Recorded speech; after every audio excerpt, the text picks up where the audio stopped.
So this video I'm going to show some nerve flossing for the nerves that run through the shoulders, through the elbows, and through the wrists. So if you are one of those people that gets pain and numbness and tingling and loss of ability in the fingers or wrist or arm, you might try this nerve, these plural, 3 nerve flossing exercises. And the idea of flossing is that we're going to be stretching nerves off of soft tissue and through narrow channels. There's a lot of narrow passageways in the arm to keep them from adhering. So we might have narrowing of channels through inflammation, through repetition of use, and just through time and aging as well, or injury. There can be injury as well. So if you are one of these people, or one of the people that tends to use your shoulders forward when you're working, say at the keyboard, that was my keyboard gesture, or driving a car, or just working at the desk, or even just in life, if you have this is me, I'm a protective posture kind of person, then you might try this to bring health back to these areas.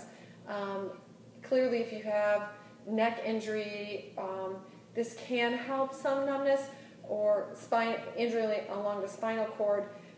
It's not going to cure anything that's coming from straight into the spinal cord, but further down the body, perhaps, and it's worth a try. So the first one, you start with the wrist flexed, so it's turned like this. So it's pointing straight at you. And you want to have a deep flexion because you're trying to pull things here. The shoulder is going to stay low and relaxed, and the elbow is going to lift up as high as you can. So you don't want to pull the shoulder up to bring the elbow up. Everything stays square to the floor, square to the wall ahead of you. Elbows as high, like I said, as high as you can make it. So a lot of us, our elbows are going to be here. I would do this with a mirror so you can see what's happening. The first move is you reverse the wrist. So it's turned inward towards your chest. Now it's turned outward. I always think of, here's my face. I don't know, this reminds me of Diana Ross and the Supremes. Stop. In the name of love. So then you're going to rotate your arm and you're going to try to reach behind you. So not straight out to the side, but actually behind you.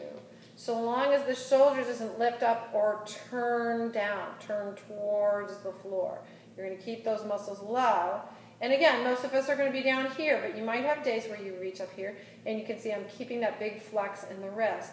And then from there, you can rotate your fingers towards the floor. And then you're going to feel it. You're going to feel a pulling. You might even feel some numbness here. And then you reverse the motion, turn the wrist forward, bend the elbow, bring it around, keep the elbow up and the shoulder low, and fingers here. Inhale, I would breathe in and breathe out. Give yourself a breath. Maybe take a breath here, shoulders staying low. Again, not bunching up. And then turn the fingers forward. Inhale and exhale. If it's very difficult for you to keep your shoulder down, you can put one hand here and just feel it, or ask those muscles to loosen. Ooh, that felt really good. And rotate the fingers down and come back in. Even if you only have issues on one side, I would do it on both sides, not simultaneously. If you get really fancy or used to it, yeah, you can play around with it. But 10 repetitions, and then the next version, the hand starts. Let's see if you can.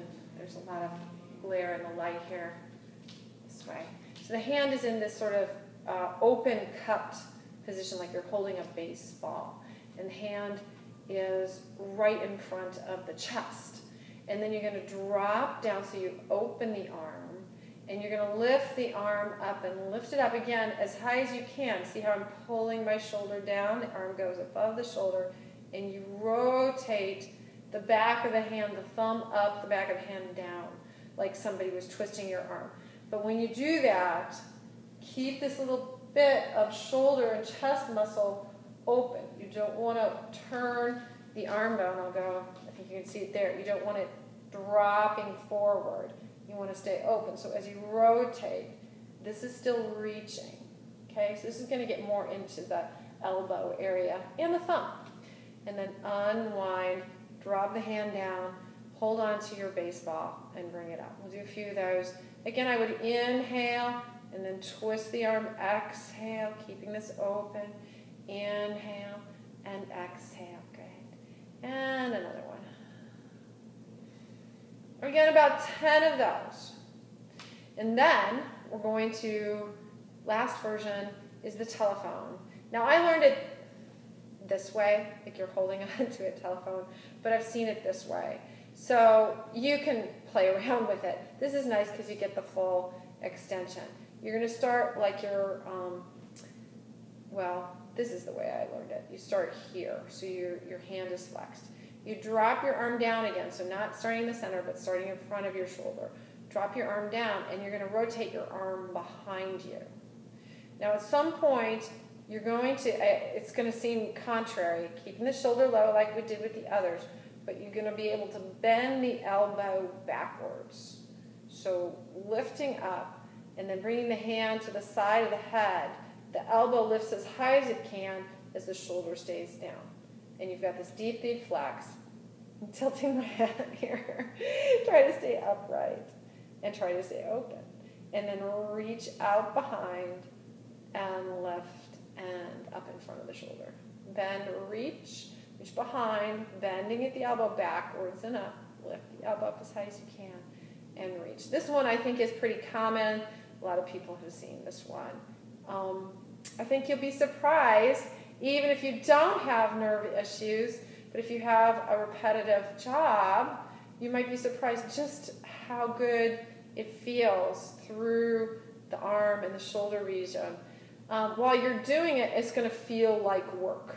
It's definitely going to feel like something's going on. If it doesn't, if it feels easy peasy, then you are one of the lucky ones.